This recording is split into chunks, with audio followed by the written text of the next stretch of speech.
The headset feels heavier every single day, even though it weighs exactly the same as it did on day one. You adjust it, clear your throat, and glance at the script taped to your monitor. The same script you've read so many times you could recite it in your sleep. The one that starts with, "Hello, this is Agent Daniels from the IRS Fraud Division." Except your name isn't Daniels. There is no fraud division, and somewhere on the other end of this call is about to be someone's grandmother. You dial. It rings twice. You take a breath that nobody can hear, and you become someone else. 6 months ago, you were a marketing graduate with $11,000 in student loan debt, 400 applications sent into a void that never replied, and a landlord who'd started leaving notes instead of knocking. The job posting said, "Customer service representative, no experience necessary, immediate start, cash paid weekly."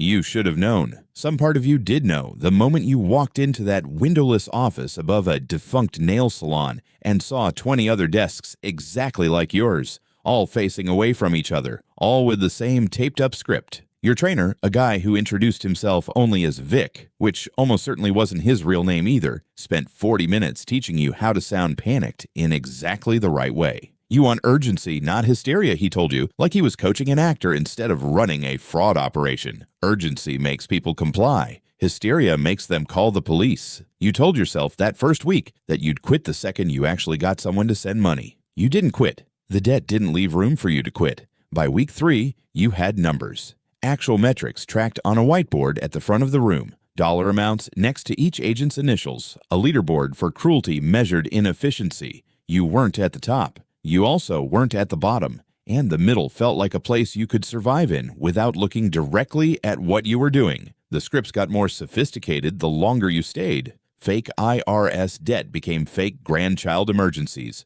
"Grandma, it's me. I'm in trouble. Please don't tell Mom and Dad." Worked into a panic before a lawyer got on the line requesting bail money via wire transfer. You never had to say those exact words yourself. You were on the tech support scam floor, a different flavor of the same machine, convincing people their computers were compromised before walking them through installing software that let strangers into their bank accounts from a warehouse 4,000 miles from wherever they actually sat. You got good at reading hesitation in a voice. The particular waiver of someone who's 81 years old and scared and doesn't want to admit they don't fully understand what's happening to their computer.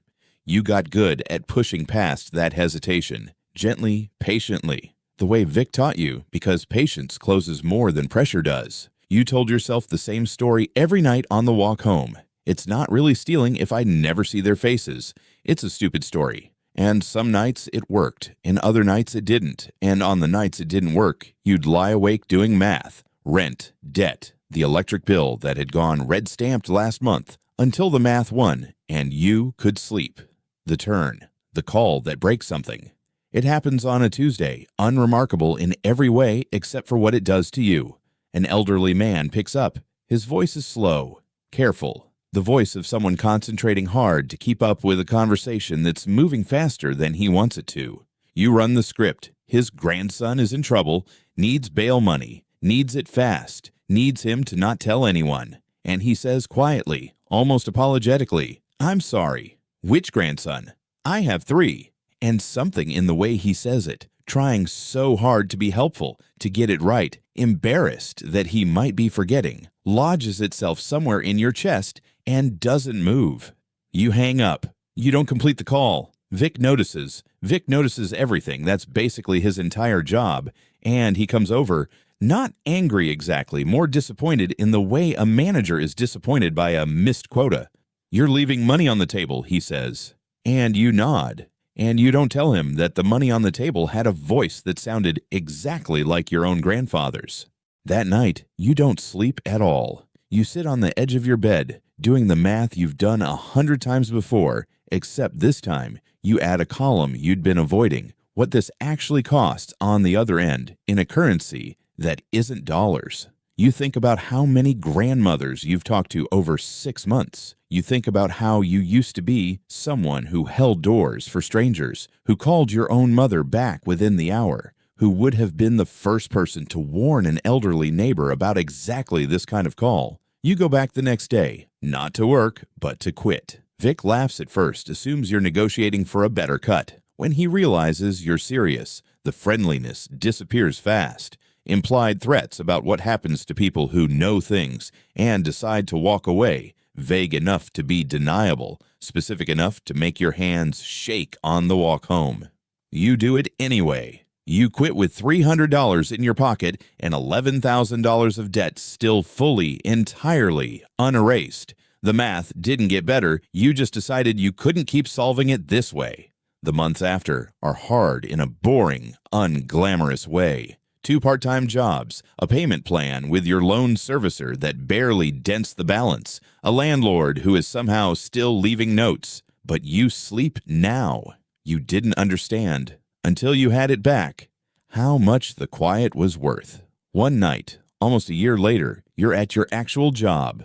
A call center, too. Ironically, except this one sells legitimate software subscriptions, and your name tag has your real name on it. And an elderly customer takes an extra few minutes to understand the return policy. The old version of you, the one from the windowless office, would have found the fastest way to end the call. Instead, you slow down.